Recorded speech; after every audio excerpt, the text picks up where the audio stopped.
오늘 말씀은 전도서 7장 13절에서 29절까지 말씀입니다. 우리 나눠드린 교환 함께 보시면서 오늘 본 말씀 한 절씩 살펴보겠습니다. 먼저 13절 첫 번째 문장 읽습니다. 시작. 하나님께서 행하시는 일을 보라. 주어서로 어떻게 될까요? 명령문이니까 너는입니다. 너는 뭐하라? 네? 봐라, 보아라, 주목해라, 살펴봐라예요. 뭐를? 하나님께서 행하시는 일을. 하나님께서 하시는 일을 한번 봐봐라 라고 하는 겁니다. 오늘 이제 13절은 전도서 7장의 전체가 해 아래에서 허무한 인생을 전도서 6장에서 한참 탄식했어요. 뭘 해도 허무하다. 방법이 없다. 그런데 7장으로 넘어와서 그런데 해 아래 인생들이 허무함을 극복할 수 있는 방법이 있다라고 그 방법을 가르쳐줘요. 그 방법을 이제 우리가 지난주에 본 1장 1절부터 12절까지 5가지를 얘기했습니다. 짧게. 근데 오늘 본문은 사실상 하나만 얘기한다고 보는 게 맞아요. 이 긴 단락이 굳이 나누면 한 3가지로 나눌 수 있지만 큰 틀에서는 그냥 하나입니다. 그러니까 굉장히 자세하게 설명하는 거죠. 그러니까 우리가 해 아래에서 이 땅에서 육신을 갖고 사는 동안에 허물을 극복하고 싶은데 극복이 안 돼. 왜냐하면 죽음이라는 한계를 마주해야 되고 무지와 무능력이라는 한계를 맞이해야 돼요. 뭘 몰라.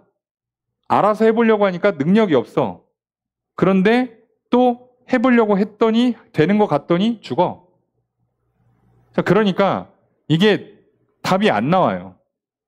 그렇다고 막 엄청 공부하고 노력하고 지혜를 갖고 살아도 그 지혜가 하나님의 지혜에 미치지 못하고 그렇다고 놀고 먹고 즐기고 살자니 사실 이것도 허무를 가져와요. 놀랍게도 만족이 안 생기는 문제가 생겨요. 잠깐뿐이야. 어떤 걸 해도 다 이 한계를 부딪히는 거예요. 허무를 극복할 수가 없더라. 그러면 한번 보자. 어떻게 해야 그래서 우리가 허무를 극복할까? 물론 정답은 해 아래에선 없습니다. 해 위에 있는 하나님을 봐야 돼요. 그런데 지금 이 전도서는 하나님을 잘 믿는 사람들에게 이 문제를 다룰 필요가 없잖아요. 하나님을 잘 믿고 그저 기쁘고 평안한 사람들한테는 이 허무의 문제를 다룰 이유가 없어요. 그럼 이 전도서가 답을 주고 싶은 사람들은 누구냐면 하나님을 믿긴 믿지만 특별히 이제 이스라엘 백성들, 주로 구약 성경은 대부분 포로기 이후 유다가 멸망하고 바벨론의 포로로 끌려갔다가 돌아온 뒤에 정신 차리고 책을 쓰기 시작합니다. 이 책을 모아요, 이제. 그때 모으면서 이들이 무슨 문제에 부딪히냐면 나라가 망하고 다시 들어와서 예루살렘 성을 복구하고 성전을 짓고 하는 동안에 바벨론에서 잘 정착해서 부자인 사람들이 있잖아요. 근데 이 사람들이 그걸 다 포기하고 또 예루살렘에 왔어. 근데 왔는데 뭔가 나라가 생각만큼 빨리빨리 번성하지를 못해. 많은 걸 희생하고 왔는데 나도 부유하지가 못해. 또 백성들이 전반적으로 삶이 나아지지가 않아요. 그러니까 이거 왜 이렇게 되는 거지? 라는 한계에 부딪히는 거예요. 여러분, 구약에 말하는 유대교는 어떤 의미에서는 굉장히 인과응보적인 사고를 갖고 있어요. 사실 구약의 율법도 기본적인 율법의 내용들은요. 하나님 잘 섬기면 복 받는 거잖아요. 장수하는 거죠. 자식이 잘 되는 겁니다. 의인은 잘 되고 악인은 벌 받고 망하는 거예요. 그냥 인과응보예요. 그런데 이 인과응보가 적용이 안 되는 현실을 마주하는 사람들한테 그럼에도 불구하고 하나님을 잘 믿는 사람들은 상관이 없겠지만 믿지만 이해 안 되는 현실, 뭔가 불합리한 현실, 그런데 그 현실 앞에 살아가기 위해서 몸부림 쳐보지만 해결이 안 돼서 그냥 사는 게 허무한 인생들에게 답을 주는 겁니다. 그러니까 이들에게 지금 뭘 요청하냐면, 자, 하나님께서 하시는 거 한번 잘 봐봐. 하나님께서 일을 진행시켰어요. 자, 저 사람이 굉장히 착하고 의롭고 성실하게 사는데 이 사람은 하는 일마다 안 풀려. 누가 봐도 이 사람이 잘못한 게 없거든. 그런데 안 풀려. 누가 봐도 지금 하나님이 일부러 괴롭히는 것처럼 보여요. 괴롭힌다는 표현이 좀 그렇지만 하나님이 안 되게 막는 것처럼 보여. 자, 그걸 보라는 거예요. 저 사람은 좀 의롭지 못해. 성실하지 못해. 약간 악해. 죄를 많이 져. 그런데도 일이 잘 풀려. 자, 이거 누가 봐도 지금 하늘이 그냥 디립다 복을 붓는 거예요. 이걸 봐보라는 거예요. 한번 봐봐. 이렇게 지금 권면하면 시작합니다. 한번 보자. 하나님이 하는 걸 한번 보자. 우리끼리 답을 찾으려고 하지 말고, 자, 하나님이 어떻게 하는지 한번 보자 라고 시작하라는 겁니다. 그래서 13절 두 번째 문장 읽습니다. 시작.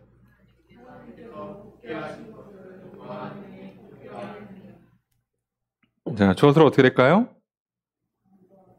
그죠? 의문문이니까 누가죠? 누가? 그죠? 곧게 할 수 있냐? 빤듯하게 만들 수 있냐? 하나님께서 구부려 놓은 걸 사람 중에 누군가가 필 수 있겠냐는 거예요. 하나님이 저 사람 인생을 지금 굉장히 어렵게 만들어. 저 사람 참 착하고 성실하게 살았는데 막 집안에 온갖 풍파가 몰아치기 시작해요. 이거 누가 막아줄 수 있냐는 거예요. 누가? 못 막습니다. 아무도. 악인이 잘 되기 시작하는데 저 사람은 왜 잘 되는지를 모르겠어. 근데 잘 돼. 이걸 누가 막냐고. 여러분 멀리 갈 것도 없이요. 우리도 가끔 연예인들이나 정치인들 보면 저 사람이 왜 인기가 많은지, 왜 당선이 되는지 이해가 안 되는 경우가 있어요. 심지어 너무 실력이 없어. 너무 별로야. 근데도 인기가 많아요. 근데 한번 그렇게 유행을 타잖아요. 흐름을 타잖아요. 막을 길이 없어요. 연예인들 중에 한참 인기 있는데요. 여러분이 알아, 내가 저 사람을 좀. 야, 쟤 별로야. 쟤 노래 실력도 별로고 연기도 별로고 춤도 못 추고 인성도 별로가 하잖아요. 여러분 온갖 욕을 다 먹습니다. 내가. 오히려 내가 욕먹어요. 나는 진실을 말했는데 내가 욕먹어요. 사람들이 줄 서는 음식점이 있는데 내가 요식업을 하는 사람이야. 또 그쪽 분야야. 그 사람 누군지 알아. 그 주방장. 저 사람 실력 없는 사람이고 저거 어디 납품 받아오는 거고 저거 조미료 타는 거야. 욕하잖아요. 그거 얘기하잖아요. 내가 욕먹습니다. 근데 그때는 그래요. 나중에는 어떻게 될지 몰라도 그 순간에는 이걸 못 막는다니까요. 이상하죠. 못한다는 거예요. 못한다는 거. 야, 봐봐. 하나님이 하기로 한 거 못 막지. 내 인생이 풀리든 안 풀리든 이거 못 막지. 자, 그 얘기를 하면서 그래서 14절 첫 번째 문장 있습니다. 시작.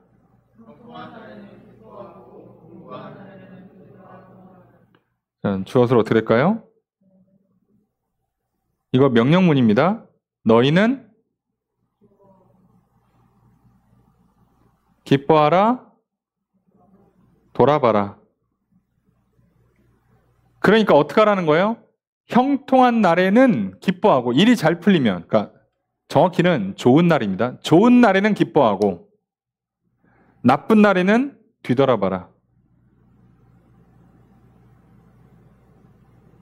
왜 이렇게 얘기하는지 아시겠어요? 왜요? 두 가지가 다 와요. 우리 인생에서. 많은 사람들이 착각하는데요. 둘 중에 하나만 몰아치는 인생은 없어요. 놀랍게도 그런 인생이 없습니다.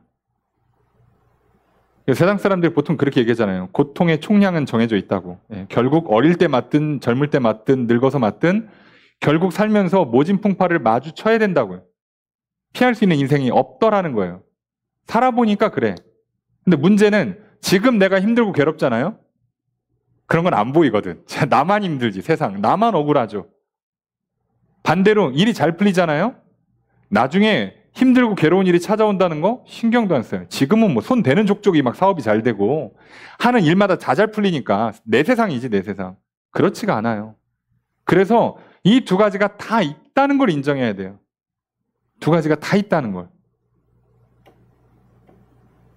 우리가 인생을 허무하지 않게 살아가려면 두 가지를 다 기억해야 됩니다. 그러니까 좋은 일 있으면 기뻐하고요. 나쁜 일 있으면 내가 뭘 잘못했거나 뭐가 문제인지 한번 자기를 되돌아보는 기회를 삼는 거예요. 반성의 기회, 또 성장과 회개와 성숙하는 기회를 삼는 겁니다. 그렇게 하라는 거예요. 14절 두 번째 문장 있습니다. 시작.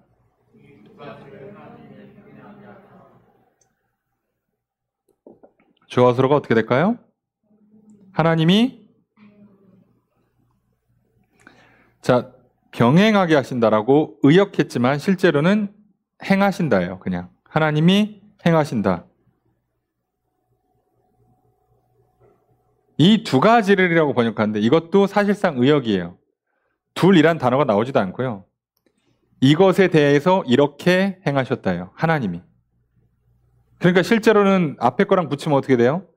좋은 날에 대해서는 하나님이 좋게 하신 거고 나쁜 날에 대해서는 하나님이 나쁘게 하신 거예요. 그냥. 그러니까 두 가지 일. 좋은 일, 나쁜 일을 하나님이 다 하나님이 하신다는 거예요. 자, 그러면 어떤 현상이 일어나는가? 하나님이 하셨기 때문에 14절 세 번째 문장 읽습니다. 시작.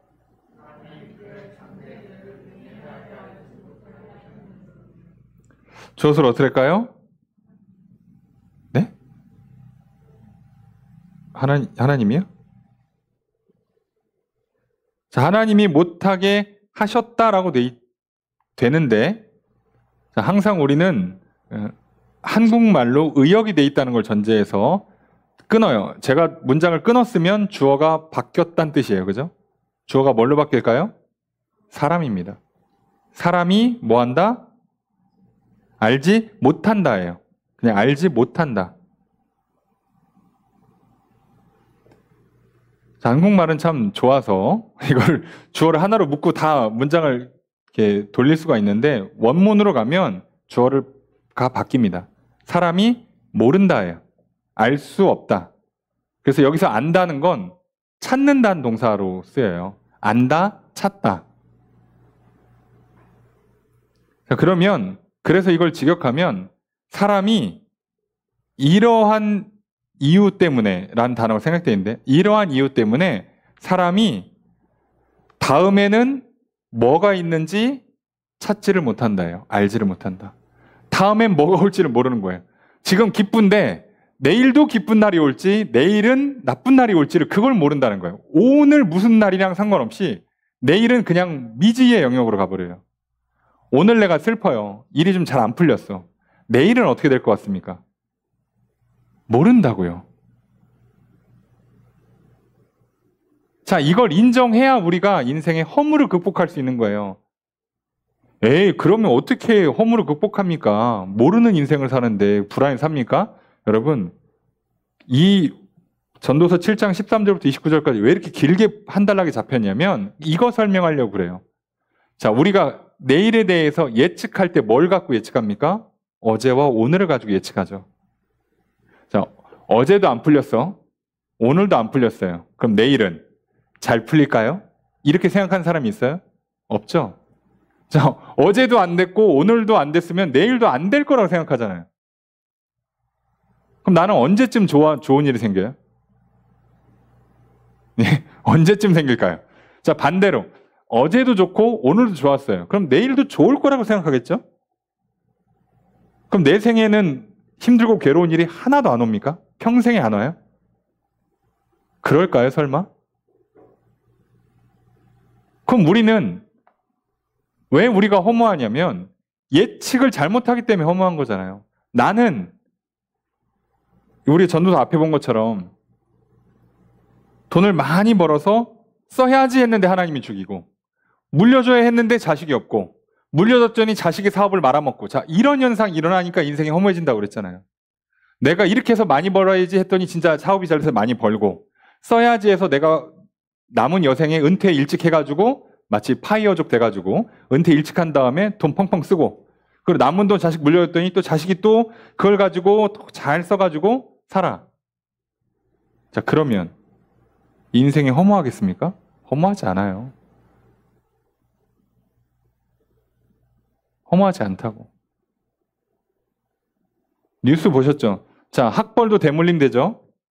자, 명문대학교 그 입학생들 부모님이 그 정도 레벨의 명문대학일 확률이 50%가 넘어가요.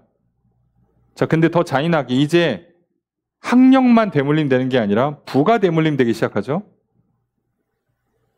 그래서 수도권에서 자가주택을 보유하는 사람들은 부모가 상속하는 게 50%가 넘어요. 자력으로 자기 집 마련하는 건 오늘날 굉장히 어렵습니다. 자, 이걸 마냥 나쁘게 볼 수 없는 게 이게 선진국의 특징 중에 하나예요. 선진국은 그 부의 이동이 어렵습니다. 그만큼 그 사회가 굉장히 촘촘하게 잘 나누어져 있다는 뜻이에요. 이게 나쁜 게 아니라 다 살아요. 다 잘 살게 만들어주는 거라니까요. 단지 뭐를 못한다고? 부의 계층 이동이 잘 안 된다고요. 나는 일용직인데 매일 그 파트타임 잡만 하고 있는데 선진국 되잖아요. 파트타임 잡으로만 해도 말 그대로 먹고 사는데 주거, 의식주 문제가 안 생겨요. 뭐 해외여행은 잘 못 다니겠지만 그런 문제는 안 생긴다고. 선진국이 되면 그렇게 돼요. 근데 부의 계층 이동이 잘 안 일어난다고. 근데 한국은 그 단계로 넘어왔어요. 자, 그러면 이제 부모가 똑똑하고 돈이 많아요. 그래서 학벌도 대물림 시켜줬어. 부도 대물림을 시켰어요. 그럼 이제 얘가 뭐 하면 돼요? 또 잘 키워서 자기 자녀한테 넘겨주면 되죠. 자, 근데 우리는 뭐라고 얘기합니까? 부자가 3대를 못 간다고요. 이게 괜히 나온 말이 아니라 실제로 그런 거 아시죠? 이게 안 된다고. 이게 돼야 되는데 안 된다니까요. 그러니까 문제는 부모 입장에서는 내가 죽으라고 고생해서 만들어 놨더니 이걸 애들이 못 받아가는 거예요. 또는 줄 애가 없어. 자식이 없어. 이 문제를 못 푸는 거예요, 우리가. 이걸 예측하고 계산한 대로 좀 갔으면 좋겠는데 안 된다고. 여러분, 우리가 노력하고 최선을 다해 살아야 되지만 노력을 믿으면 안 된다니까요.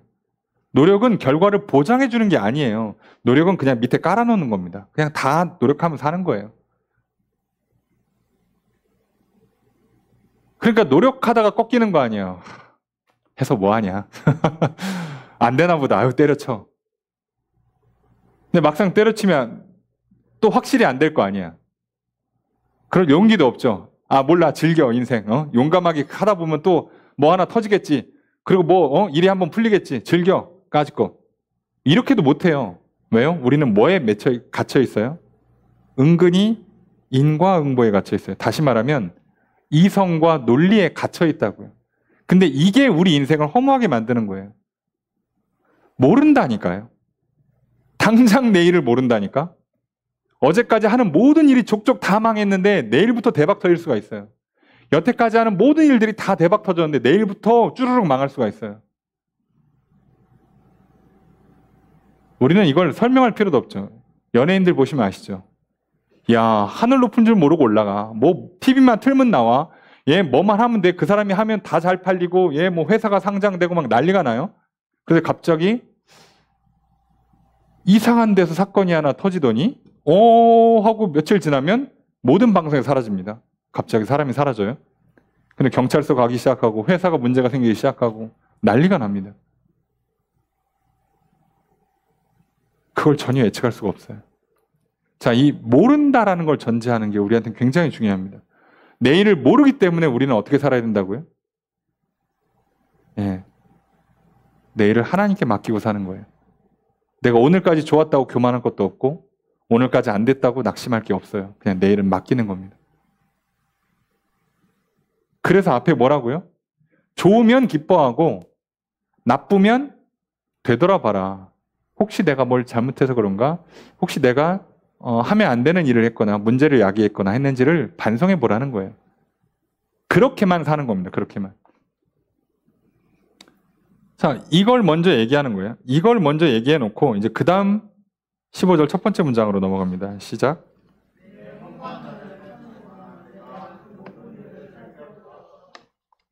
주어를 어떻게 할까요? 내가 살펴보았다. 자, 살펴봤다. 벌써 써놨죠. 내 허무한 날을 사는 동안. 헷갈리면 안 되는 거예요. 자, 해 아래 인생들한테 얘기하는 겁니다. 내가 모든 일을 한번 살펴보았다. 해보려고 했다는 거예요. 다 찾아보려고. 왜요? 하나님께 나한테 최고의 지혜를 줬으니까. 최고의 권력을 줬으니까. 부와 명예, 권력 다 있어. 나는 해볼 수 있거든. 그래서 전도서 시작할 때 뭐라고 했어요? 솔로몬이? 내가 해봤다 그랬죠. 나는 해봤다. 나는 직접 다 해봤다. 공부도 해봤고, 예? 일도 다 벌려봤고, 먹을 것도 다 먹어봤고, 예? 그러니까 내가 할 수 있는 건 다 해보고 나서 내리는 결론. 그걸 해본 사람이 하니까 믿을 만하지. 자, 그러면서 뭐라고 얘기하는가? 15절에 두 번째 문장 있습니다. 시작.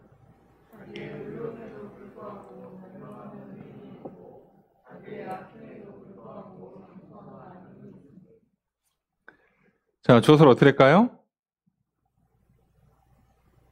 있다예요, 서술어가. 그죠? 멸망하는 의인이 있다. 그 다음에 장수하는 악인이 있다. 원래 인과응보대로 하면 이렇게 되면 안 돼요. 악인은 단명해야 되고요. 의인은 성공해야 돼요. 여러분, 구약의 율법도 상당히 이런 느낌으로 기록되어 있어요. 써있기는 하나님이 그렇게 해주겠다고 약속은 했지. 근데 현실에선 이게 100% 구현되는 게 아니에요. 그리고 이게 언제 될지도 몰라요. 나 때 될지, 내 자식 때 될지, 내 손자 때 될지도 몰라요. 그래서 성경을 보면 족보 얘기가 나올 때요. 이 사람이 하나님 잘 믿고 복 받았다는 얘기가 이 사람이 잘 됐다는 게 아니라 3대, 4대 내려가면 갑자기 인물이 나와요. 그 뜻이에요, 그 뜻. 자, 그러면 자기가 봤더니 어떤 일이 있더라는 거예요? 멸망하는 의인이 있고 장수하는 악인이 있어요. 의롭게 살았는데도 멸망하더라. 악하게 살았는데도 장수하더라. 이게 뭐냐는 거지. 여러분, 근데 우리가 신앙생활할 때 힘든 게 이거잖아요. 나 기도 많이 했는데, 예배 잘 드렸는데 왜 이러지? 근데 이게 우리만 그럴 것 같습니까? 유교는 안 그럴 것 같아요? 예? 나 저기 그 부모 공경하고 조상님 잘 섬기고 했는데, 착하게 살았는데. 불교는 안 그럴 것 같습니까? 덕을 쌓고 했는데. 다른 종교는 안 그래요? 다 이 문제를 못 푼다고. 그래서 못 푼다고.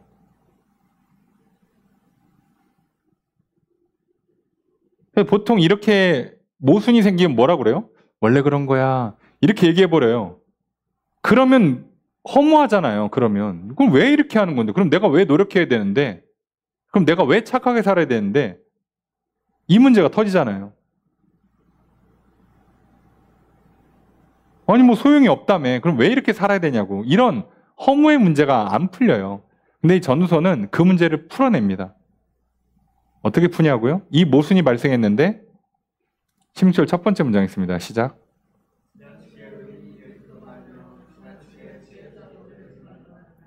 자, 주어서로 어떻게 할까요? 명령문이니까 너는이죠. 너는 자, 되지 마라. 되지 마라. 뭐가 되지 말래요? 예, 지나치게 과하게 많은 의인이 되지 말라. 지혜자 되지 마라. 자, 해석을 잘 하셔야 됩니다. 의롭게 살지 말라, 지혜롭게 살지 말라는 뜻이 아니에요. 지나치다고 표현했죠. 극단적으로 간다는 뜻이잖아요. 무슨 얘기죠? 자기 의를 믿지 말란 얘기예요. 자기 지혜를 믿지 말란 얘기예요. 아까 뭐라고요? 어제와 오늘을 보고 내일을 예측하는 건 지혜죠. 그죠? 뛰어난 판단력 아니겠습니까? 그렇게 살지 말라는 거예요. 너무 그걸 믿지 말라고. 아니, 어제도 잘 됐고 오늘 잘 됐으니까 내일도 잘 될 거라고 생각하는 건 당연한 거예요. 근데 너무 믿지 말라고. 근데 갑자기 내일 이상한 일이 생겨요? 그럴 수 있다라고 받아들이셔야 돼요. 너무 믿으면 안 된다고. 극단적으로 가면 안 된다고요. 우리 인생은 그래서 극단적으로 가면 안 돼요. 이 극단을 잘못 가잖아요. 여러분, 일이 안 풀렸어. 뒤돌아봤더니 내가 좀 노력이 부족했네. 공부를 덜 했네. 열심히 못 살았네. 좀 게을렀네. 반성을 했어요. 자, 그럼 이 사람 내일부터 어떻게 살아야 돼요? 잠도 줄여야 되고 먹는 거 노는 거 다 줄여야 되고 할 수 있는 모든 시간을 다 쏟아서 죽으라고 공부하고 일하고 해야 돼요. 그렇게 극단적으로 가서 자기의 의나 자기의 지혜를 의존하기 시작하면 사람 죽습니다. 근데 그렇게 했는데도 안 되잖아, 일이. 인생이 허무해집니다. 그래서 극단적으로 하면요, 반대 현상에는 절망이 찾아와요. 심하면 극단적인 선택을 합니다. 여러분, 그래서 게으르게 사는 사람은 노숙자가 안 돼요. 절망을 경험하지 않아요. 아시죠? 무슨 뜻인지 아시죠? 예? 노력을 안 한 사람은 절망이 안 온다고. 해보질 않았으니까. 근데 최소한 자기 딴에는 그래도 애쓰고 힘쓰고 노력을 했기 때문에 그때 결과물이 안 나왔을 때 그때 절망하는 거예요. 그때 허물을 마주한다고. 아, 내가 그동안 이걸 왜 했을까? 내가 지난 몇 개월을, 몇 년을 이거 하나 붙잡고 막 그 고생을 했는데 내가 왜 이렇게 살았을까? 그럼 인생에 절망이 찾아와요. 근데 여러분 한번 생각해 보세요. 그러면 노력한 대로 다 되는 인생이 몇 명이나 있겠어요? 이 절망을 극복할 수 있는 인생, 허물을 극복할 수 있는 인생이 몇 명이나 있겠냐고. 없습니다. 여러분, 목회도 노력한 대로 됐으면 얼마나 좋아. 예. 저도 그랬으면 좋겠어요. 기도한 만큼 교회가 잘 되고, 전도한 만큼 교회가 잘 되고, 예. 일한 만큼 교회가 잘 되면 얼마나 좋아. 예. 그렇게 됩니까? 안 되던데요. 저만 안 됩니까? 대부분 다 안 되던데요. 그럼 다 안 됩니까? 아니요, 또 되는 사람은 되던데요. 모른다고요, 그러니까. 모르기 때문에 오늘 내가 할 수 있는 최선을 다하고 하루를 살아낸 다음에 내일을 마주할 때는요, 뭐라고요? 모르는 날이 시작되는 거예요. 오늘 어떤 일이 있을지 몰라요. 비록 또 어제와 같이 또 괴롭고 절망적인 날이 찾아올 수도 있지만 오늘 놀라운 복과 기적이 찾아올 수 있어요. 그래, 아침에 눈 뜨면 우리는 감사하고 힘을 내고 용기를 내야 합니다. 그게 지혜롭게 사는 거예요. 근데 세상은 이거를 아예 답을 주려고 그래요. 내일 이렇게 하면 내일은 이렇게 된다. 이렇게 답을 딱 찍어주니까 그렇게 산 사람들이 나와서 강연을 하니까 되는 것 같지만 문제는 그 사람은 됐지만 그 사람도 오늘은 안 될 수가 있어요. 그 사람 자식도 그 법칙이 통하지 않을 수 있다니까요. 그래서 함부로 가르치기가 어려워요, 인생은.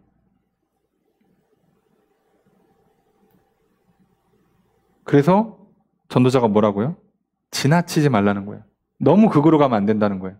반대로 자기 의를 믿거나 지혜를 믿지 말라는 거예요. 그래서 뭐라고요? 16절 두 번째 문장 있습니다. 시작. 자, 주어서로 어떻게 할까요? 의문문이지만 너는이에요. 너는 왜? 예, 망하려고 하냐? 왜 망하려고 해? 자기 의나 자기 지혜를 믿으면 결국 허무한 인생, 망하는 인생으로 간다는 거예요. 하지 말라는 겁니다. 17절 첫 번째 문장 있습니다. 시작.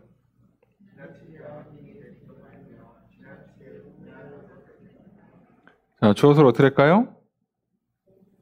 계속 명령문이니까 너는 뭐다? 되지 마라. 되지 마라. 뭐가? 악인, 어리석은 사람, 우매한 자도 되지 마라. 악인도 되지 말고 우매한 자도 되지 마라. 자, 여기도 뭐가 붙었어요? 지나치게. 극단적이라는 표현을 썼어요. 아까 뭐라고요? 아, 몰라. 아, 인생 뭐 있어? 에라 몰라. 맘대로 살 거야, 그냥.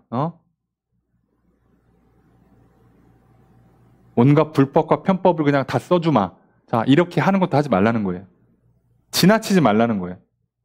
극단적으로 가. 아, 몰라. 어떻게 되겠지. 자, 이거 하지 말라는 겁니다. 왜요? 17절 두 번째 문장 있습니다. 시작. 주어서로 어떻게 할까요? 너는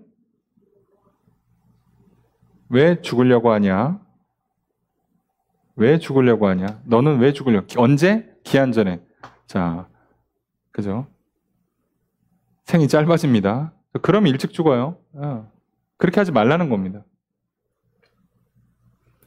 그럼 어떻게 하라는 거야? 자, 자기 의도 믿지 말고 지혜도 믿지 말고 너무 악하고 너무 어리석게도 살지 말라. 악하다가 죄 짓는다는 뜻이에요. 죄 짓지 말고 어리석게도 하지 말라는 거예요. 그럼 어떻게 살라고 하는 거냐? 18절 첫 번째 문장 있습니다. 시작.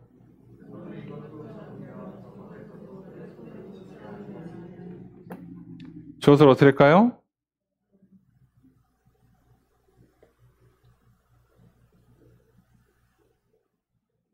자, 잘 읽으셔야 돼요. 너는 스스로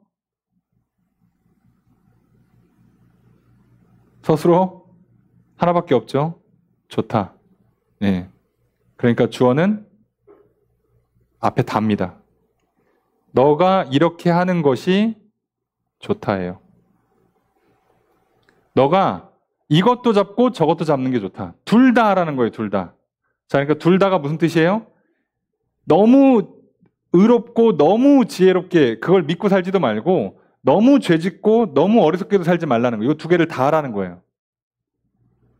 그럼 이렇게 어중간하게 살라는 뜻인가? 아니겠죠. 우리는 그렇게 생각하기가 쉬운 거예요. 너무 극단적으로 의롭고 지혜로워서 내가 의롭게 살았으니까 복 받겠지? 내가 지혜롭게 살았으니까 내일 잘 되겠지? 아, 몰라. 그냥 몰라. 인생 몰라. 죄 짓고 살아. 막 살아. 그냥. 아, 하고 싶은 대로 할 거야. 게을러.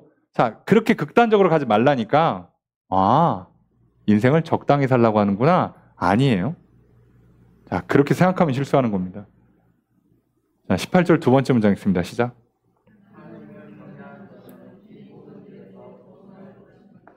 주어서 어떻을까요? 하나님을 경외하는 사람은 벗어난다. 뭐에서? 이 모든 일에서. 이 극단에서 벗어난다고요. 자, 하나님을 경외하면서 살면 이걸 극단에서 벗어난다고. 자, 그래서 아까 말씀드렸죠. 어떻게 산다고요? 오늘은 좋으면 기뻐하고, 일이 괴로우면 반성하고, 자, 그리고 내일은 아침에 눈 뜨면 뭐 한다고요?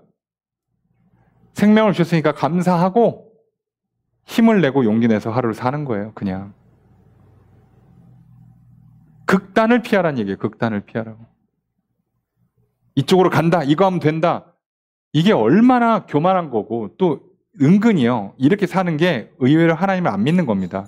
이 사람 뭘 믿고 있어요? 인과응보라는 법칙을 믿고 있어요.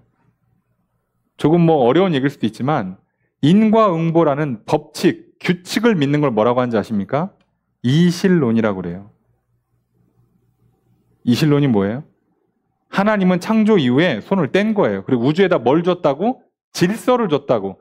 그 질서라는 법칙대로 움직인다는 거예요, 세상이. 여러분, 이실론은요, 하나님 믿는 게 아니에요. 규칙과 법칙을 믿는 거죠.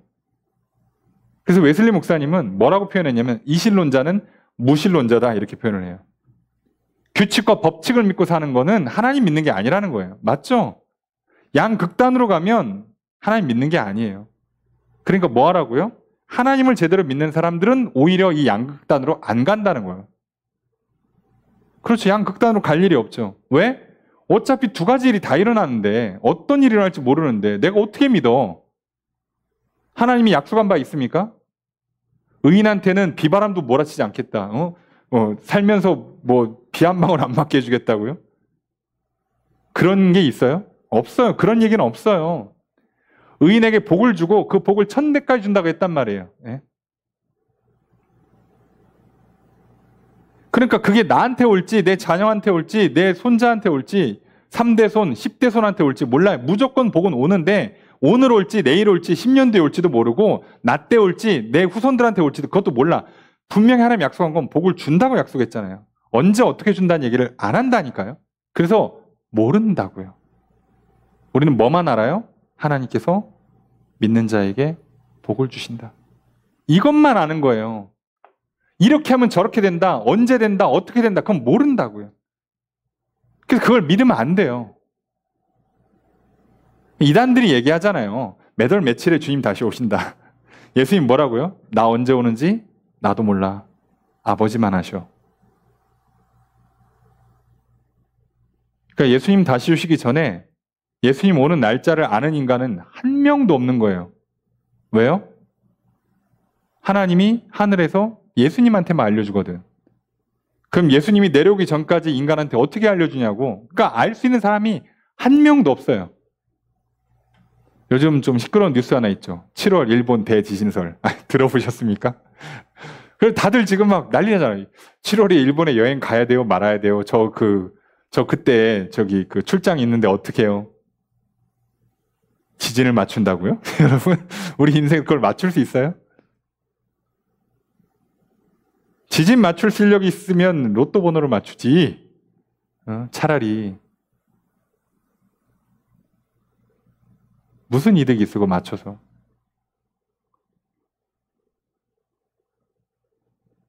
일본 지진 제가 이번 달부터 시작해서 한 5개만 하면 그중에 하나는 맞을 것 같은데요.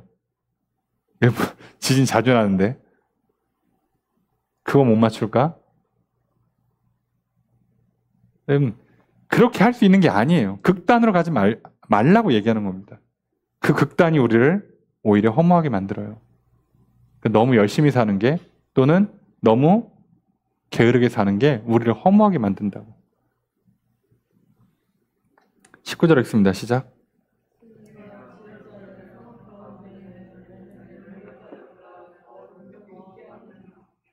조수를 어떻게 할까요? 지혜가 네? 지혜가 능력 있게 한다. 이거 강하게 한다는데 능력 있게 한다고 좀 번역을 했어요. 의역한 거죠? 이기게 한다예요. 그냥 쉽게 하면 지혜가 이기게 한다. 누구로 하여금? 지혜자를 권력자들보다 지혜자를 권력자들보다 이기게 한다. 강하게 한다. 지혜로운 사람이 결국 어떤 힘을 낸다는 거예요? 성의 10명의 권력자들보다도 더 능력 있게 해서 결국 문제가 있을 때, 위기가 찾아왔을 때 이기게 한다는 거예요. 특히나 고대의 10명의 권력자라는 건 왕이나 성주 옆에 공식적으로 10명의 사람을 붙여준대요. 호위를. 그러니까 이 10명의 권력자들이란 얘기는 사실상 성주나 고위 관료를 말하는 거예요. 지혜로운 사람이 그 권력자보다 위기의 순간에 문제 있을 때 더 힘있고 능력 있게 만들어준다는 거예요. 여러분 그렇죠. 진짜 인생의 위기의 순간에요. 솔직히 대통령이라고는 삽니까? 권력자라고는 살아남아요? 아니요. 지혜로운 사람은 그걸 피해갈 수 있습니다. 왜요? 뭘 안 하니까? 극단적으로 가질 않으니까요. 극단을 피하는 거라고요.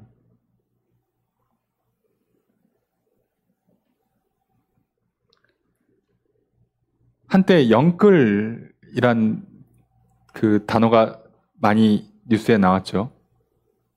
이때다. 더 늦기 전에 막차 타야 된다. 자, 성공하신 분들도 꽤 많아요. 자, 그럼 이제 성공했으니까 인생 행복해야지. 자, 이때부터 뭐가 들어온 거예요? 함정에 들어온 겁니다. 함정에 들어왔다고. 자, 한 번 영끌을 했으면 2번 안 하겠습니까? 영끌을 했는데 그 정도로 하이 리스크를 걸었는데 무조건 하이 리턴만 와요? 그러다 한 번 미끄러지면 내 인생 전부 다 날아가는 겁니다. 안 올까? 설마 그게? 그럼 이 사람이 매일매일 내 한 번 영끌이 성공해서 기쁘고 평안하고 그 복을 누리며 사는 게 아니라요. 이제부터 지옥이 펼쳐집니다. 이게 안 그럴 것 같지만 그래요. 지금 젊은 사람들 똑똑하니까 아는 건 참 많어. 그래서 이렇게 재택하고 저렇게 재택하고 집을 어떻게 하고 요즘 이 동네가 앞으로 뜬다 그러고 이렇게 분양받고 뭐를 하고 이렇게 하면 뭐가 된다 그러고.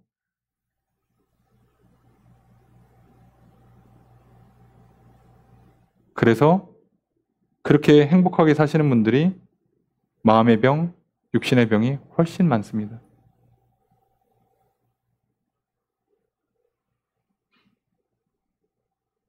이상하지 않아요? 기쁘고 행복하다며 허구한 날 싸우고 툭하면 이혼하고 가정 박살나고 인간관계 박살나고 건강 무너지고 왜 그러지? 내가 알았다며 이렇게 하면 인생이 행복하다며 이렇게 하면 인생이 풍요로워진다면서 했잖아. 성공을 했잖아 심지어. 근데 안 되잖아요. 왜 그럴까요? 이게 함정이라고. 왜 해 아래서 허물을 극복 못하냐면 전도자가 이미 우리보다 한 3,000년 전에 해본 거예요.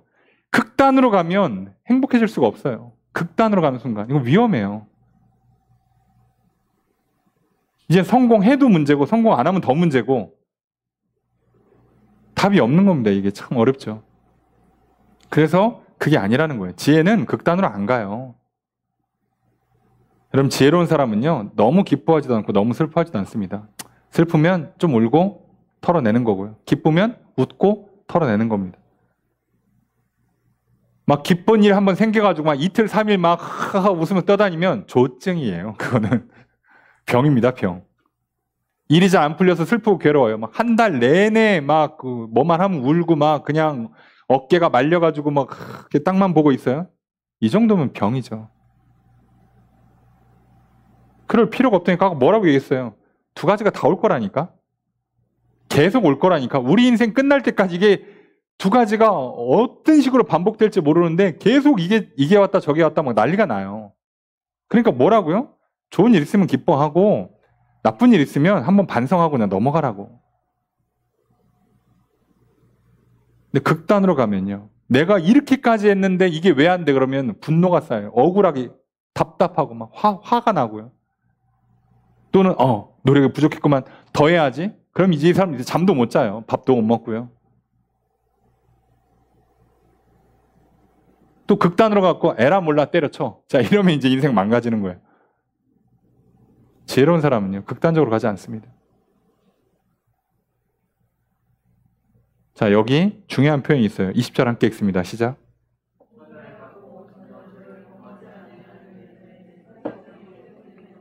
저것을 어떻게 할까요?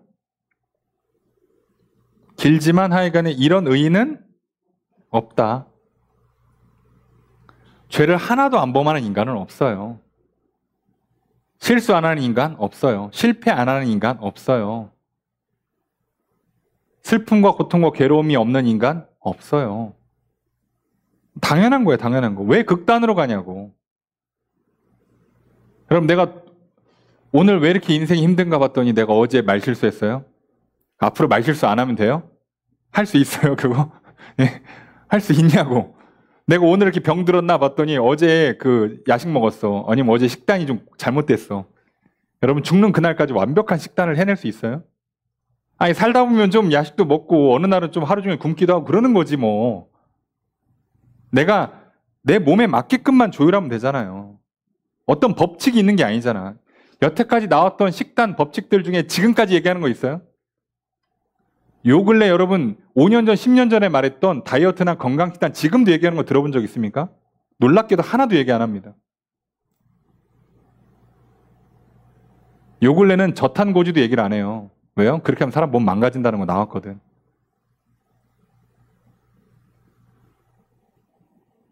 비율을 틀지 마세요. 그냥 양을 줄이세요. 이렇게 얘기하지. 비율을 건드렸다면 큰일 나요. 왜 사람 몸에 다 필요한데 한쪽을 빼면 어떻게 해?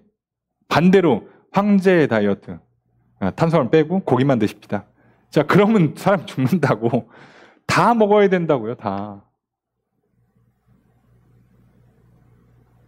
무서운 거 아시죠? 공장에서 전기분해 만드는 정제수, 화장품 같은 거 만들 수 있는 정제수. 그 사람 그거 먹으면 죽습니다. 이해되세요? 순수한 H2O 먹으면 죽어요. 미네랄 들어가야 돼요. 걔 때문에 맨날 우리 막 물병이나 컵 보면 맨날 이렇게 뭐 물때 끼고 막 석회 끼고 하잖아요. 그게 우리를 건강하게 만든다니까. 필요한 애들이에요. 어쩔 수 없이. 극단적으로 깨끗한 물 없어요. 여러분 전염병 좋아할 사람 없지만 여러분 우리가 여기 들어올 때 막 예배 30분 전에 소독하고 예배 5분 전에 소독하고 들어오실 때 이렇게 무슨 뭐 반도체 공장 마냥 소독하고 들어와서 여기서 예배를 드리면 어떻게 해요? 그러면 사람이 죽어요. 아시죠? 사람이 더 깨끗하면 깨끗할수록 알러지가 심하게 옵니다. 하다 뭐도 못 먹어요. 땅콩도 못 먹어요. 견과류도 못 먹습니다. 우유도 못 먹어요.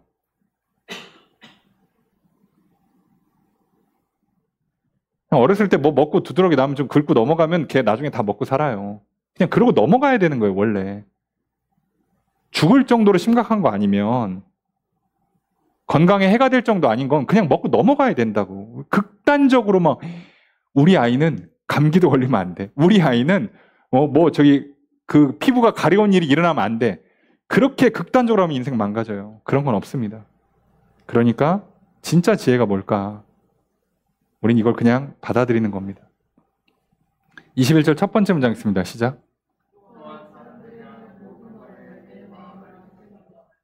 주어를 어떻게 할까요? 너는 두지 마라. 뭐를? 그러니까 이게 표현이 지금 마음을 두지 말라고 돼 있잖아요. 마음을 두지 말라. 자, 이게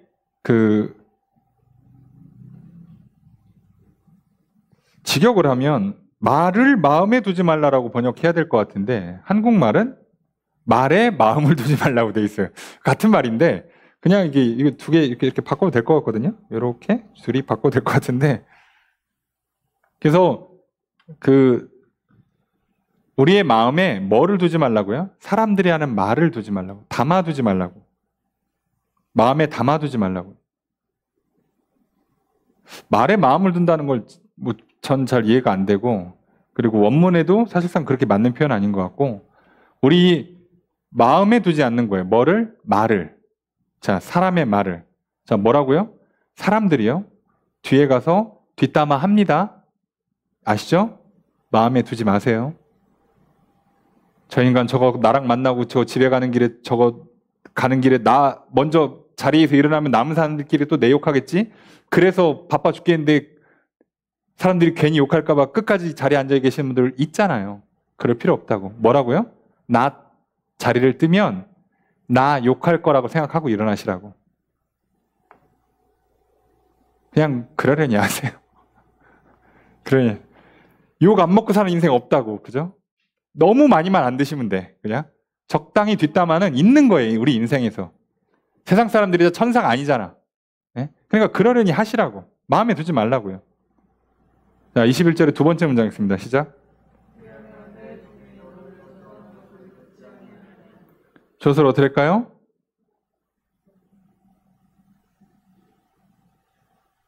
자, 이게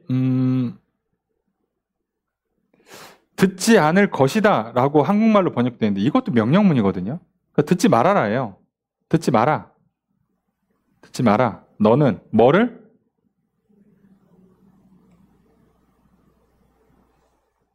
너 저주하는 것을. 너 욕하는 거 듣지 말라는 거예요. 누가? 너의 종이. 아니 그럼 종들이 다 욕하지. 회사에서 일하면 다 사장님 욕하는 거지 뭘. 그럼 국민들이 그럼 대통령 욕하지 그럼 누구 욕해 그럼? 그런 거예요. 욕먹기 싫으면 대통령 하지 말아야지. 욕먹는 게 뭐? 욕먹고 대통령 하는 게 낫지 않습니까? 욕 안 먹고 대통령 안 하는 것보다? 여러분 연예인을 하는데 욕을 안 먹을 수 있어요? 악플이 힘들어요? 악플이 힘들면 연예인을 안 해야 돼요. 무슨 뜻인지 아시죠? 물론 심하게 악플을 남기는 사람들이 있겠지. 근데 제일 좋은 건 연예인들이 뭐 하는 거예요? 악플을 안 보는 겁니다. 그래서 누군지 기억이 안 나는데 제 기억이 맞으면 BTS였던 것 같아요. 누가 소속사에서 하도 심해서 악플러들을 고소를 했어요. 그래서 뭐라고 인터뷰를 했냐면 도대체 무슨 글을 남겼길래 우리 소속사에서 니들을 고소하냐 이렇게 남겼어요. 말을. 왜? 난 읽어본 적이 없다고. 남기면 뭐야? 안 읽으면 되지. 자, 뭐라고요? 분명히 종들은 주인 욕한다니까요. 욕 안 하는 종이 어딨어. 여러분 회사에서 일하는데 사장님 욕을 어떻게 안 해. 하다 보면 그런 거예요. 그러니까 뭐라고요? 듣지 말라고. 그거 왜 들어 그걸 도대체. 안 듣는 거예요. 아예 안 듣는 거예요. 당연히 욕이 있다고 생각하고 사는 거예요. 자, 그게 지혜로운 거라니까. 내가 저것들을 취직시켜가지고 내가 저것들 월급을 주는데 네가 뒷담화를 해? 나한테 그렇게 욕을 할 수 있어? 자, 그렇게 생각하면 인생 괴로워져요. 지혜로운 사람은 남이 하는 얘기에 신경 쓰지 않습니다. 혹시 들었어? 그럼 뭐라고요? 내가 잘못한 게 있으면 고치고 나머지는 지우시라고 머릿속에서. 그러면서 22절 읽습니다. 시작.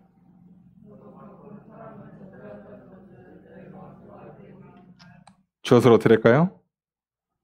너도 알고 있다. 뭐를?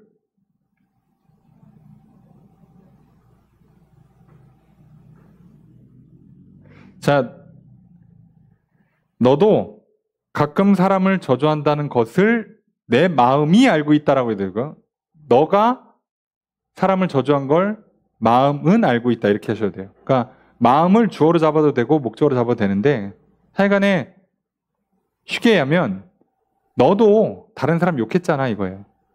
살면서. 그럼 다른 사람도 내 욕하겠지. 정상입니다. 아무 문제가 없습니다. 나도 욕 안 하고 쟤도 내 욕 안 하는 걸 꿈꾸지 마시라고. 이해되십니까?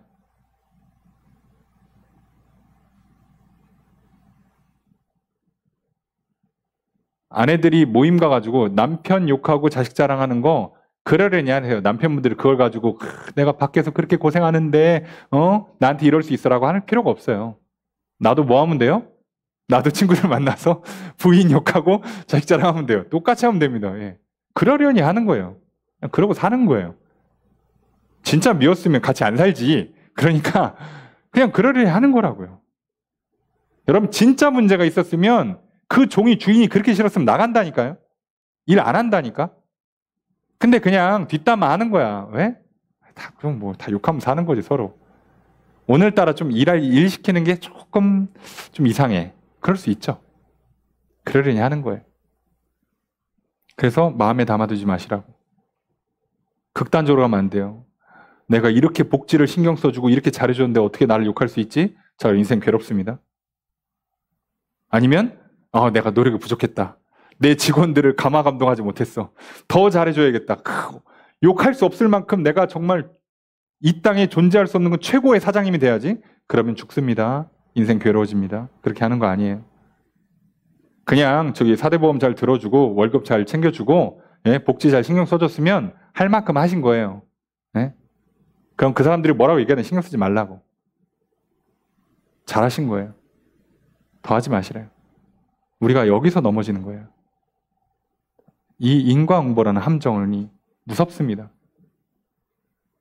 23절 첫 번째 문장 있습니다. 시작.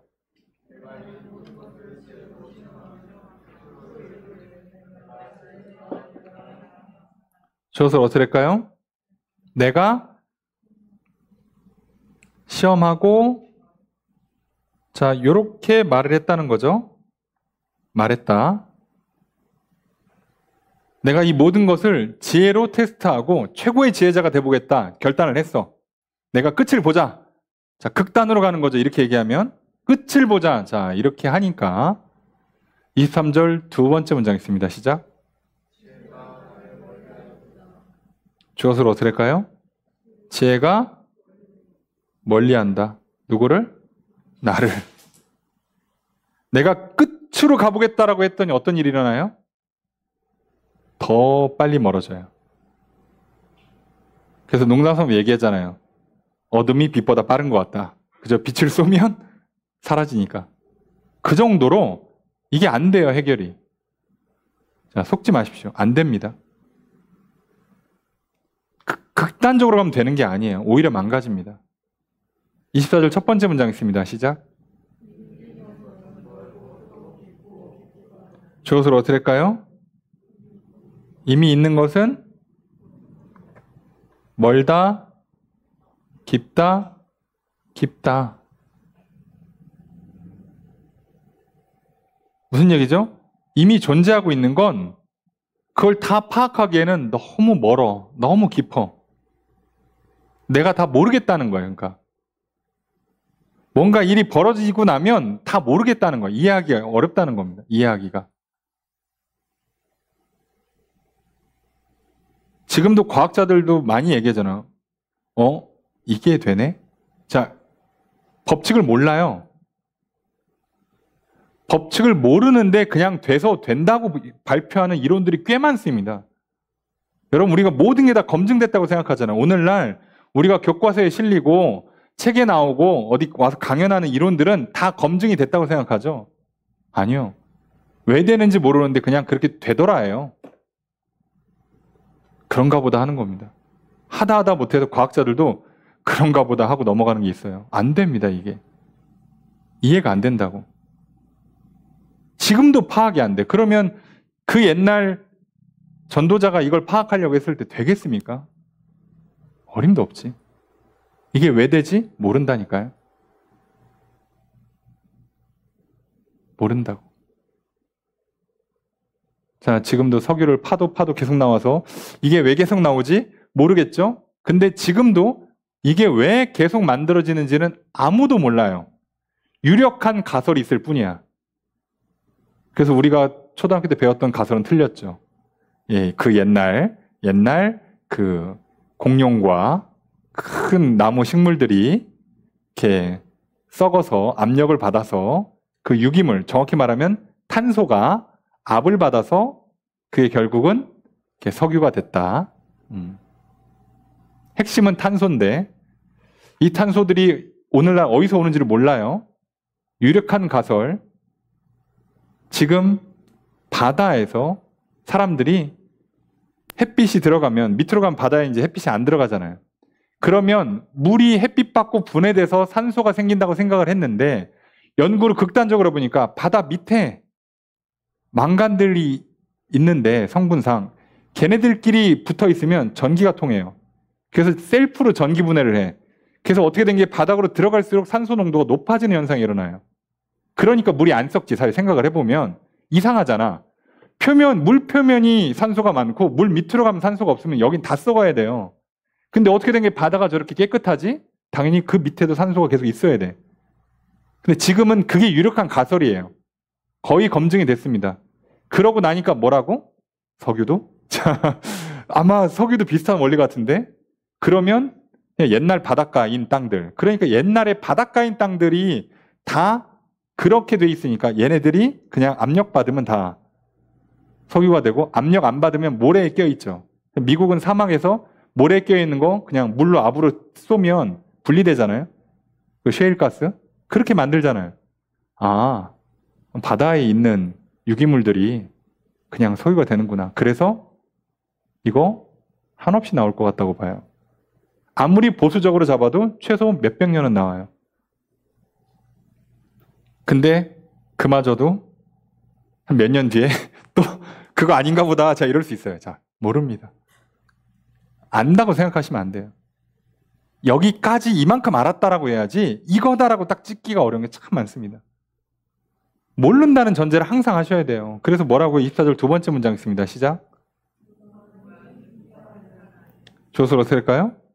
누가 통달할 수 있을까죠? 그죠? 누가 찾을 수 있을까? 이거 누가 다 찾지? 못 찾아요. 여러분, 내일 일을 정확히 예측하며 살아가는 사람이 있을까요? 없습니다. 못 찾습니다, 그거. 25절 읽습니다. 시작.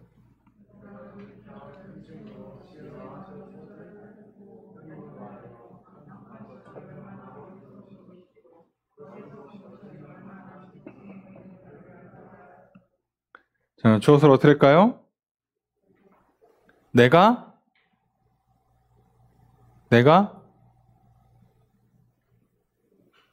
결국 알고자 했다예요. 알고자 했다. 전심으로 지혜와 명철을 살피고 연구해서 알고자 했다. 뭐를? 악한 건 얼마나 어리석으냐? 어리석은 건 또 얼마나 미친 거냐?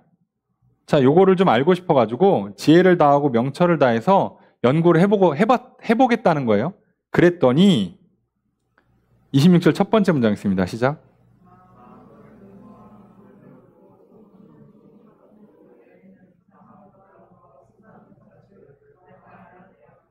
주어서로 어떻게 될까요? 내가 알았다. 뭐를? 사실을. 어떤 사실? 요만큼이죠. 갑자기 뜬금없이 여자가 나왔죠.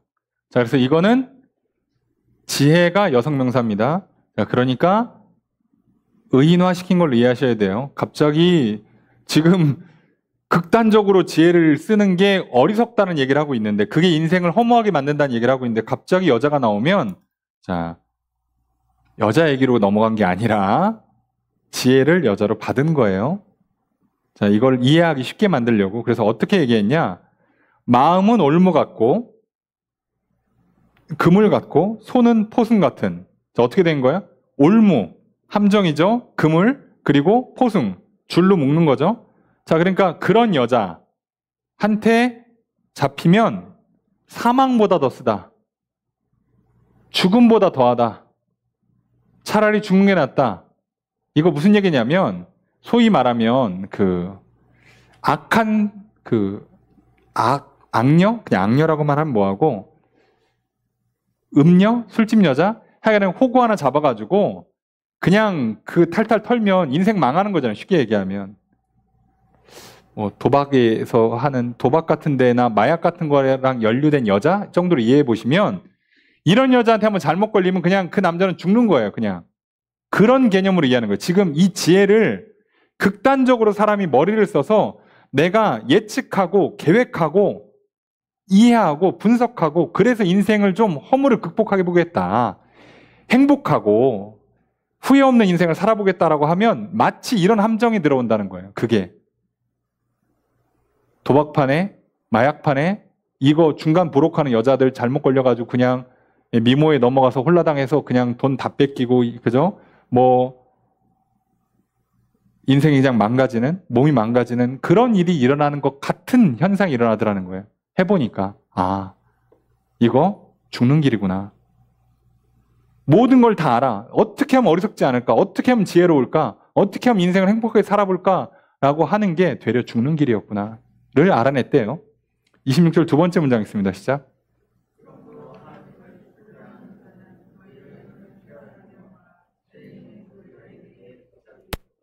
주어서로 어떻게 될까요? 그죠? 하나님을 기쁘게 하는 사람은 피한다. 그리고 죄인은 잡힌다. 자, 여인이라고 되어 있지만 실제로는 뭐라고요? 극단적인 지혜를 말하는 거예요. 하나님을 기쁘게 하는 사람은 이런 함정에 안 빠진다는 거예요. 그리고 오히려 죄인들은 여기에 잡혀요. 자, 그래서 아까 얘기한 어떻게 산다고요? 열심히 살아야지. 좋은 일 있었으니까 내일도 좋겠지? 자, 이런 식으로 인과응보. 그 인과응보가 너무 단순하면 불안해. 그러니까 철저한, 엄청 복잡한 수많은 변수들을 다 계산을 해서 완벽하게 예측하고 통제할 수 있는 그런 지혜로 인생을 살아보겠다라고 하는 게 함정이더라요. 그게 오히려 망하더라. 차라리 하나님을 기쁘게 하는 사람이 이런 문제를 안 피하더라는 거예요. 하나님께 기쁨이 되길 원하고, 하나님 보시기에, 그러니까 정확히 번역하면 하나님 면전에서 기쁨이 되는 사람이란 뜻이거든요. 그러니까 하나님 볼 때 기뻐해야 되는 거예요. 내가 하나님 기쁘게 해드려야지 라고 하면 오히려 이것도 노력이 돼버립니다. 극단적인 노력이 되기 때문에 그게 아니라 하나님 보시기에 기쁜 사람으로서 하나님께서 기뻐하는 걸 그저 따라가는 사람, 순종하는 사람은 이런 함정에 안 빠진다고. 그래서 27절 읽습니다. 시작.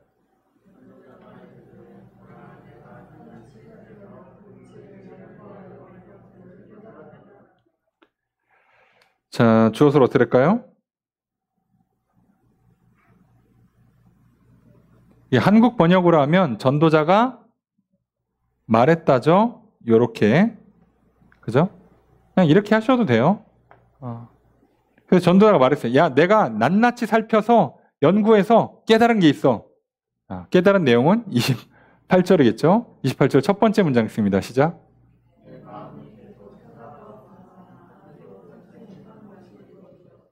주어서로 뭐가 될까요?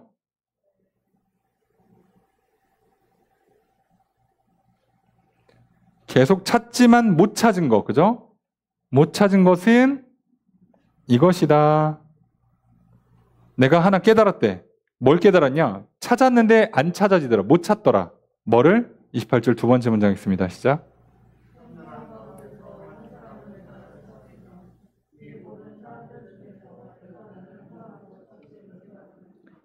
주어서로 어떻게 될까요? 내가 찾았다. 누구를? 한 사람. 그리고 찾지 못했다 한 사람도 예요. 자, 여기 잘 보셔야 돼요. 여기 여자는 남자 여자가 아니라고요. 뭐라고요? 극단적인 지혜. 극단적인 지혜. 여기서 말하는 극단적인 지혜의 베이스는 뭐라고요? 인과응보. 그죠? 자, 또는 이실론이라고 표현하지만 그냥 법칙이죠, 법칙. 하나의 정교한 법칙을 찾아보겠다고 했잖아요. 근데 내가 그거 해보고 나서 결론을 내렸어. 내가 보니까 1000명 중에 1명도 제대로 내일 일을 예측하고 살아가는 사람은 1000명 중에 1명 있을까 말까 한다는 거예요.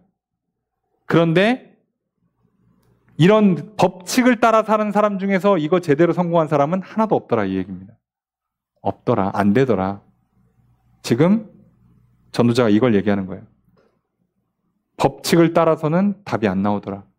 그런데 그거 말고 사람이 애쓰고 노력해서 나름 열심히 몸부림친 사람 중에 1000에 하나가 있는 것 같긴 해. 사실 이 정도면 얻어 걸린 거죠. 예, 이건 법칙이라고도 할 수 없죠. 1000에 1명이면 이 확률이면 뚫으면 안 되죠. 그 얘기하는 겁니다. 안 된다는 얘기를 한 거죠. 결국은 안 되더라. 자, 그래서 29절 결론을 이렇게 냅니다. 함께 읽습니다. 시작.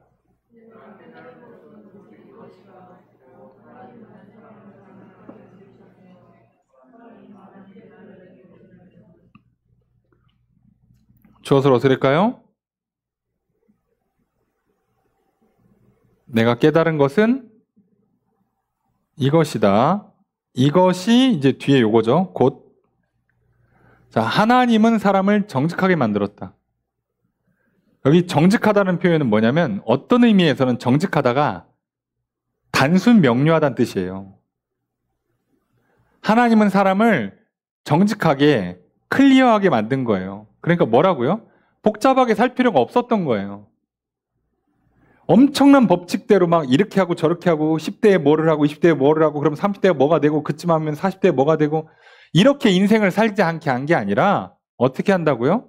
아침에 눈 뜨면 감사하고 힘을 내고 용기 내서 또 살면서 내가 오늘 할 일 열심히 하고 또 그러다가 일이 잘 되면 기뻐하고 일이 잘 안 되면 반성하고 어떤 기회가 오면 도전해보고 또 안 되면 아닌가 보다 하고 또 맞고 그러면 그 도전하는 과정에서 배운 교훈이 있고 만난 사람들이 있고 인맥이 있잖아요. 또 그 사람들과 함께 또 좋은 관계를 맺어가고 이런 식으로 그냥 간다고. 인생이 생각보다 단순하다고. 내가 대학 갈 때 갑자기 무슨 뭐 집안에 문제가 생기거나 사회적인 이슈가 생겨서 내가 진로가 이렇게 딱 틀어졌어. 고정됐어. 나는 그렇게 되게 됐어 갑자기. 그런가 보다 하는 거예요. 거기에 막 목숨 걸 필요가 없어. 야, 나는 이쪽으로 가고 싶은데 저쪽으로 갔네. 인생 망했나? 안 망해요. 그렇지 안 돼 있다고. 하나님 우리를 그렇게 만드셨다고. 근데 사람이 뭐라고요? 사람이 머리를 복잡하게 쓴다고. 굳이. 여러분 대학 갈 때요. 전공, 진로, 대학 얼마나 고민 많이 합니까? 그죠? 인생 걸었지 거기다. 대학 졸업하고 자기 전공대로 직장 가시는 분 확률이 얼마라고요? 실제 퍼센트가? 여러분 절반이 안 넘어요. 인류 역사 이래로 절반 넘긴 적이 없어요. 전문직들도 절반이 생각보다 안 나옵니다.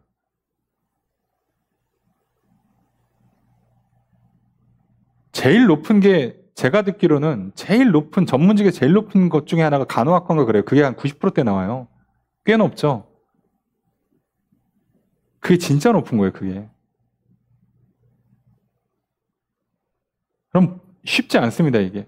내 진로를 예측한다? 가보기 전에 어떻게 알아요? 한번 해보는 겁니다. 뭐가 문제야? 안 죽습니다. 살았네? 아유, 어제 실패를 교훈 삼아 오늘 또 도전하면 되지. 도전하려니까 조금 겁나네. 마음이 쫄리네. 그럼 옆에 사람 손잡고 가면 되죠. 하나님 손잡고 가면 되지. 아니, 뭐가 문제냐고 도대체. 근데 우리가 머리 쓰느라고 우리 인생이 망가지는 거예요. 교만해서. 오늘 전도서는요. 엄청 많이 얘기했지만 결론은 뭐라고요? 머리 써봐야 해 아래에선 답이 없다예요. 극단적으로 치우치지 마라. 하나님을 경외하고 하나님 보시기에 기뻐하는 것을 따라가 봐라. 그러니까 결국 뭐가 답이란 얘기예요? 해 아래에선 답이 없고 해 위에 있는 하나님께 답이 있다고 전도자가 얘기합니다. 그리고 전도서는요, 다른 의미에서 뭐라고요? 솔로몬의 참회록이라고도 불러요. 솔로몬이 사고치고 이렇게 살지 말걸 하는 뜻이에요. 여러분, 오늘 우리가 잊지 않았으면 좋겠습니다. 진짜 지혜가 뭔가, 인생의 허물을 극복하는 후회 없는 인생, 슬프고 괴롭고 힘들고 어렵지 않은 인생을 사는 비결이 뭘까? 머리를 쓰면 더 어려워집니다. 하나님께 지혜를 구하십시오. 하나님께 복을 구하십시오. 하나님께 기적을 구하십시오. 그리고 오늘 하루 좋은 일 있으면 기뻐하시고, 좋지 않은 일 있으면 뒤돌아보시고, 또 힘을 구하 용기를 달라 기도하시고, 힘내고 용기 내서 하루하루를 살아가십시오. 여러분, 어차피 좋은 일 나쁜 일 계속 번갈아 찾아올 겁니다. 그리고 반대로 얘기하면 분명히 좋은 일이 옵니다. 그러니까 언젠가 무조건 옵니다. 슬픈 일만 올 수가 없어요. 그러니 낙심할 것도 없고 또 너무 기뻐하고 자랑할 것도 없습니다.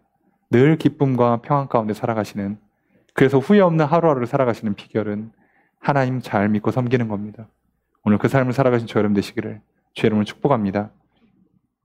말씀을 적용해 보겠습니다. 전도서 7장은 해 아래 인생의 허물을 극복하기 위한 교훈을 전합니다. 전도자는 신본주의적인 사고와 태도를 보일 것을 권면합니다. 구체적으로 먼저 인간의 판단보다 하나님이 행하시는 것을 겸손히 수용할 것을 권면합니다. 사람은 자신이 이해할 수 없는 시련이나 사건들을 경험하면 이 일들을 바로잡으려고 시도합니다. 사람이 지도자나 부모나 선생으로서 문제를 해결하기 위해 여러 가지 시도하는 것을 어리석은 일이라고 단정 지을 수는 없습니다. 그러나 하나님께서 하신 일을 사람이 해결할 수 있다는 생각은 교만하고 어리석은 생각입니다. 하나님께서 선하시고 지혜롭고 완전하심을 신뢰하고 하나님께서 행하신 일들 가운데에서 최선을 다하며 살아가는 것이 지혜입니다. 이렇게 신본주의적인 사고로 살아가는 것이 해 아래 인생의 허물을 극복하는 방법임을 전도자는 말합니다. 둘째로 인간이 자기의 의와 지혜를 앞세우기보다 하나님을 경외할 것을 권면합니다. 의인과 악인이 이 세상에서 살아가는 현실은 이율배반적일 때가 있습니다. 모순과 혼돈이 가득한 현실을 우리는 마주해야 합니다. 우리는 현실의 불확실성을 인정해야 합니다. 그렇기에 자신의 의로움이나 지혜를 의지하며 살아가서는 안 됩니다. 그렇다고 자포자기 심정으로 악하고 어리석게 살아가서도 안 됩니다. 인간이 의롭고 지혜롭다 할지라도 완전하지 못함을 기억해야 합니다. 겸손한 마음으로 하나님을 경외할 때 지혜롭고 강한 사람으로 살아갈 수 있습니다. 전도자는 이렇게 살아갈 것을 권면합니다. 마지막으로 인간이 이성을 앞세우기보다 하나님이 주신 진리를 따를 것을 권면합니다. 전도자는 지혜를 탐구하여 모든 것이 지혜로운 사람이 되고자 했지만 실패했음을 말합니다. 하나님께서 행하시는 일들을 다 이해할 수 있는 사람은 없습니다. 그러나 뒤돌아보고 살펴보고 계획함으로 인생을 이해하고 예측하고 통제하려는 사람은 마치 음란한 여인에게 잡혀 망하는 인생과 같다고 전도자는 말합니다. 참된 지혜는 하나님을 기쁘시게 하는 자에게 주어집니다. 하나님 앞에 선한 사람이 지혜로운 사람입니다. 그러니 이성적 능력을 신뢰하지 말고 오직 하나님을 신뢰하는 인생을 살아야 합니다. 전도자가 해 아래 인생의 허물을 극복할 수 있는 지혜를 전합니다. 해 아래 살아가는 우리 모두 지혜롭게 살아갑시다. 참된 지혜가 해 위에 계신 여호와 하나님께 있음을 기억합시다. 하나님을 믿고 하나님께 구하고 하나님 앞에 겸손하게 살아갑시다. 날마다 지혜롭고 힘있고 승리하는 인생이 될 것입니다. 지혜롭게 살면서 기쁨과 평강과 생명과 복을 풍성히 누리시길 바랍니다. 이렇게 살아가시는 저 여러분 되시기를 주의 이름으로 축복합니다.